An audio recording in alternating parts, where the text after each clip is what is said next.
Assalamualaikum warahmatullahi wabarakatuh. Halo semuanya, perkenalkan nama saya Rida Sri Munyi. Saya adalah guru di SD Negeri 30/3 Lebur Tengah. Hari ini saya akan berbagi tentang praktik baik dalam pembelajaran coding dan kecerdasan artifisial atau AI untuk anak-anak kelas 5 SD atau fase C.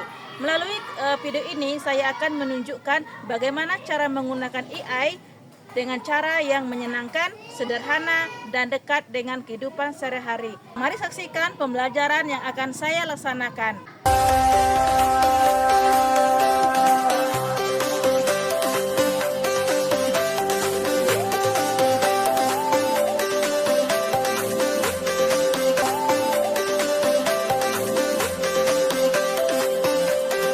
Satu bangsa, jangan menyerah, generasi kita luar biasa.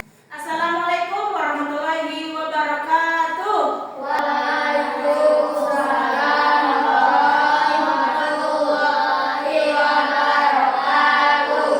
Apa kabar semuanya anak-anak? Alhamdulillah luar biasa. Allahu Akbar. Allah Maha Besar. Alhamdulillah. Sebelum kita mulai pelajaran, kita berdoa terlebih dahulu ya. Silakan pimpin doanya. Duduk siap. Siap.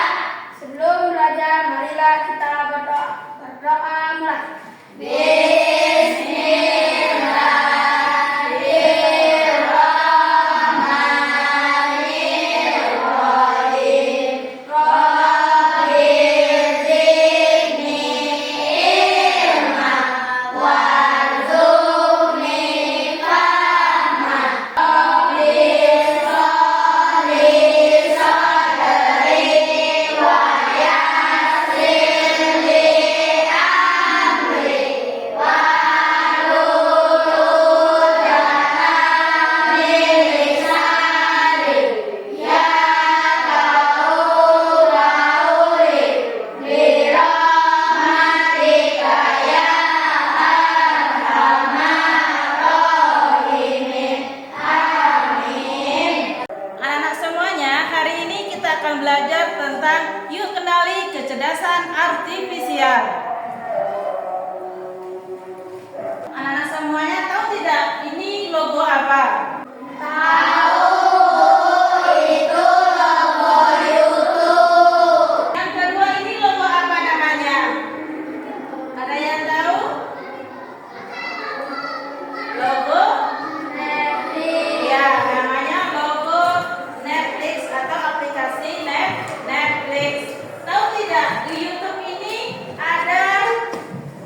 sudah ada AI-nya? Sudah tahu? Belum. Nah, mari kita akan telusuri, kita coba melihat YouTube yang memakai AI. Mau tahu cara bekerjanya? Nah, semuanya ini adalah aplikasi YouTube. Sering nonton YouTube? Sering. Nah, di YouTube ini sudah ada AI-nya. Nah, AI itu adalah kecerdasan buatan.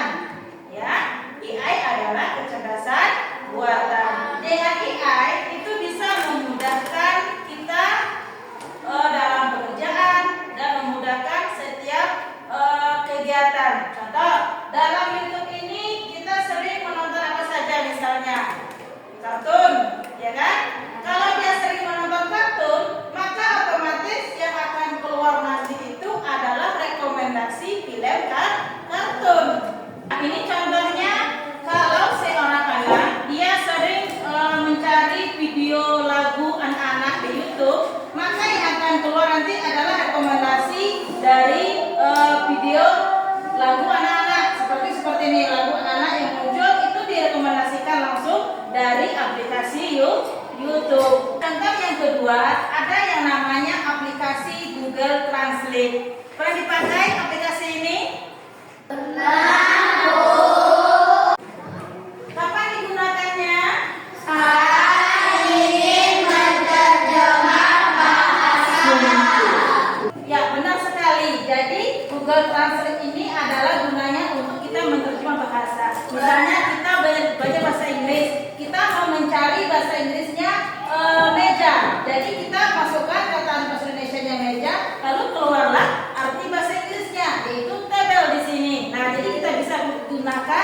AI ini aplikasinya dalam kehidupan sehari-hari. Nah, sekarang adalah aplikasi yang ketiga, yaitu namanya ChatGPT.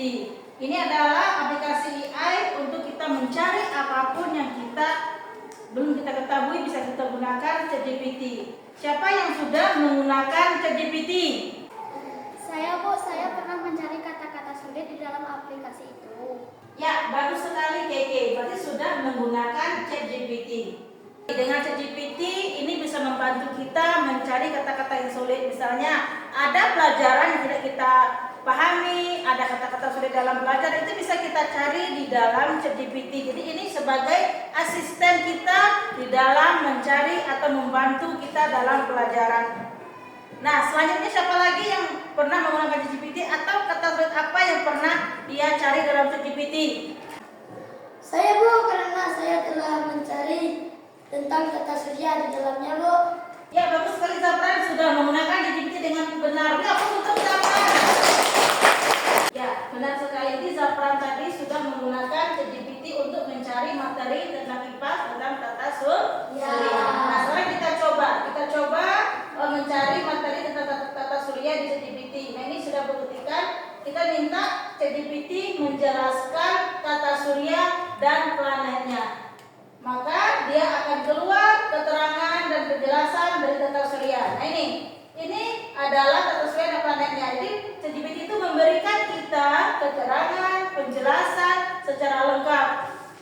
Nah, jadi ini AI ini dalam ChatGPT itu membantu kita sebagai asisten dalam menggunakan materi pembelajaran. Nah, sekarang kita coba praktekkan beberapa aplikasi yang kita coba tadi yang sudah ditampilkan. Ada ChatGPT, ada Google Translate, dan ada YouTube tadi. Ada 3 aplikasinya. Kita coba praktekkan di Chromebook-nya masing-masing. Silakan buka Google Translate dan silakan coba ketikkan satu bahasa yang ingin kita terjemahkan. Silakan ketik. Apa yang didapat? Artinya? Ada artinya? Ada. Nah, coba sekali lagi. Ketik lagi bahasa Indonesianya. Apa yang ingin kita cari? Kami cahaya di kelas kita, terangin dunia Sudah bisa? bangkitkan asa. Nah, coba sekarang anak-anak cari katanya yang ingin diterjemahkan melalui Google Translate. Boleh cari apa saja yang ingin kita cari artinya dari bahasa Indonesia ke dalam bahasa Inggris. Silakan dicoba, dipraktekkan sama-sama. Nah, yang kedua sekarang silakan dipraktekkan, buka ChatGPT. Silakan cari informasi apapun dalam ChatGPT tentang pelajaran yang terasa sulit rasanya. Tadi sudah contohkan tentang tata surya.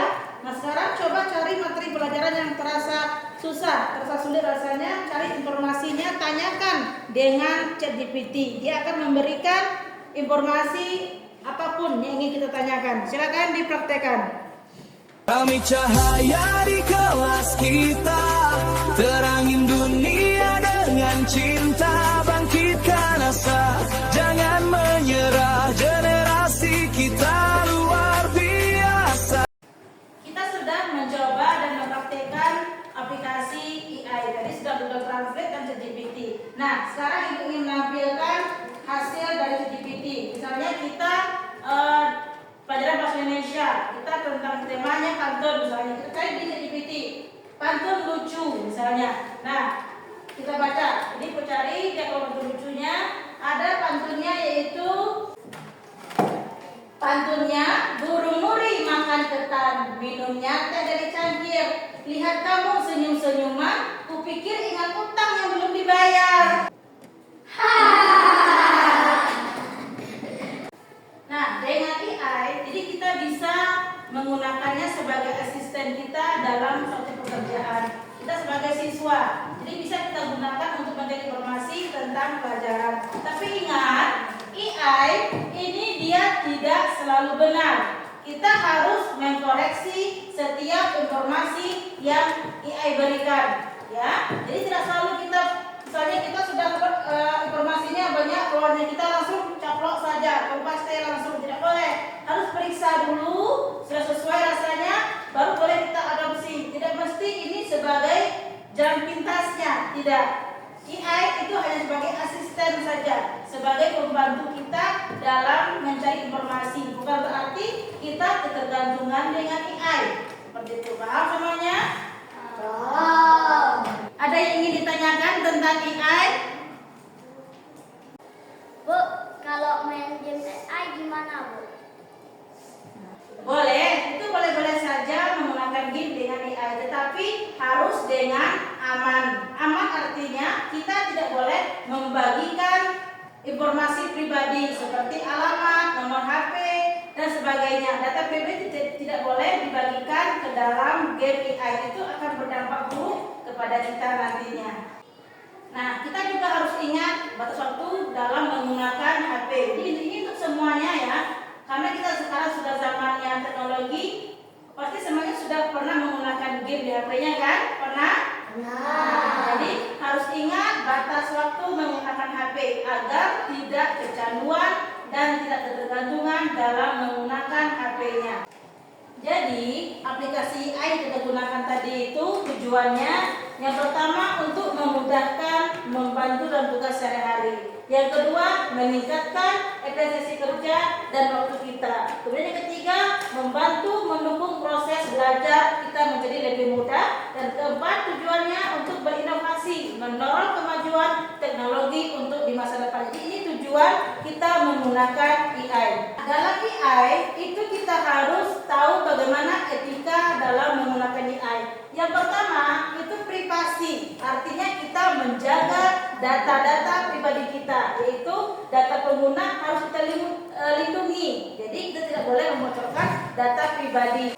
Yang kedua itu AI itu juga kadang bisa mengalami kesalahan. Artinya AI itu dapat membuat keputusan yang keliru. Jadi kita tidak boleh percaya 100% kepada hasil dari aplikasi AI. Apa yang kita ambil dari aplikasi AI, ChatGPT misalnya, atau misalnya dari Google Translate dan sebagainya, itu bisa kita saring, kita koreksi terlebih dahulu.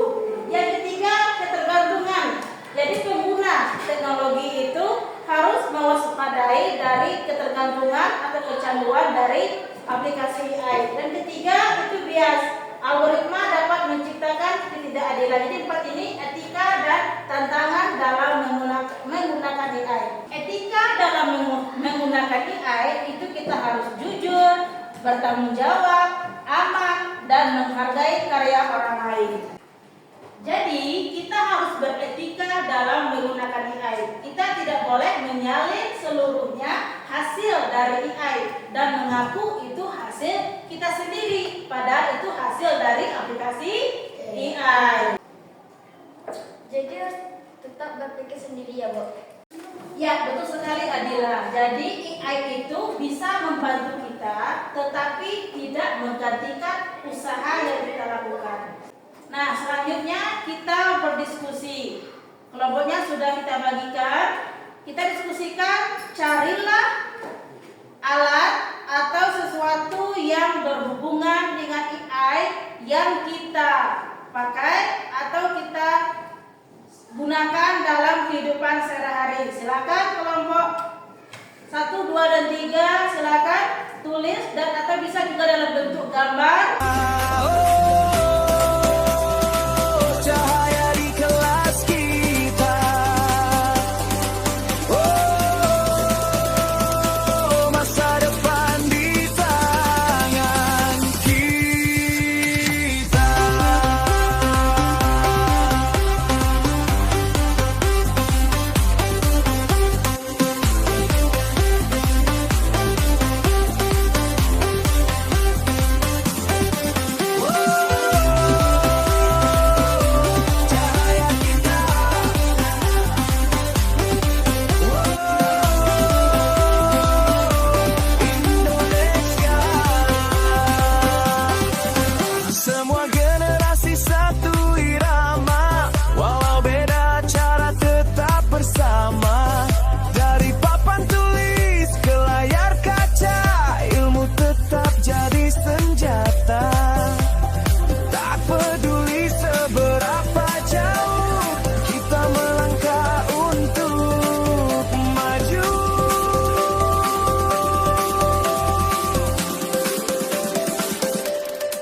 Kami cahaya di kelas kita, terangin dunia dengan. Sudah selesai semuanya? Selesai. Sudah ya, sekarang kita presentasikan ke depan hasil diskusinya yang sudah kita buat. Tadi ada yang menggambar, ada yang menulis tadi tentang aplikasi atau alat yang digunakan dalam sehari-hari yang berhubungan dengan AI. Silakan kelompok 1 terlebih dahulu. Kami memilih gambar laptop karena teknologi laptop digunakan dalam kehidupan sehari-hari. Dalam laptop, kami menemukan aplikasi AI seperti YouTube, Translate, ChatGPT, dan Google. Memilih gambar robot karena robot adalah teknologi dalam kehidupan sehari-hari. Contohnya, mainan anak-anak. Kami memilih gambar HP karena HP ini adalah kebutuhan sehari-hari. Kita beri aplaus semuanya untuk kelompok yang sudah tampil. Luar biasa sekali ya, sangat luar biasa. Berarti anak-anak semuanya sudah paham dalam menggunakan AI dan sudah memahami bagaimana AI dalam kehidupan sehari-hari. Dan sudah memahami bagaimana AI dalam membantu kehidupan kita sehari-hari. Sebelum kita akhiri, coba tuliskan hal baru yang kalian pelajari tentang AI hari ini. Cinta bangkitkan asa, jangan menyerah, generasi kita luar biasa. Oh, cahaya di kelas kita, oh, masa depan di tangan kita. Saya belajar bahwa AI bisa membantu belajar bahasa. Saya belajar harus hati-hati pakai AI. Dapat semuanya, jadi anak-anak hari ini kita sudah belajar cara menggunakan AI dengan baik dan kita sudah mengetahui teknologi yang bisa kita manfaatkan dalam kehidupan sehari-hari. Semoga setelah pelajaran hari ini kita semua bisa menggunakan AI dengan bijak dan menggunakan teknologi dengan tanggung jawab. Terima kasih sudah belajar dengan semangat hari ini. Tutup dengan wassalamualaikum warahmatullahi wabarakatuh.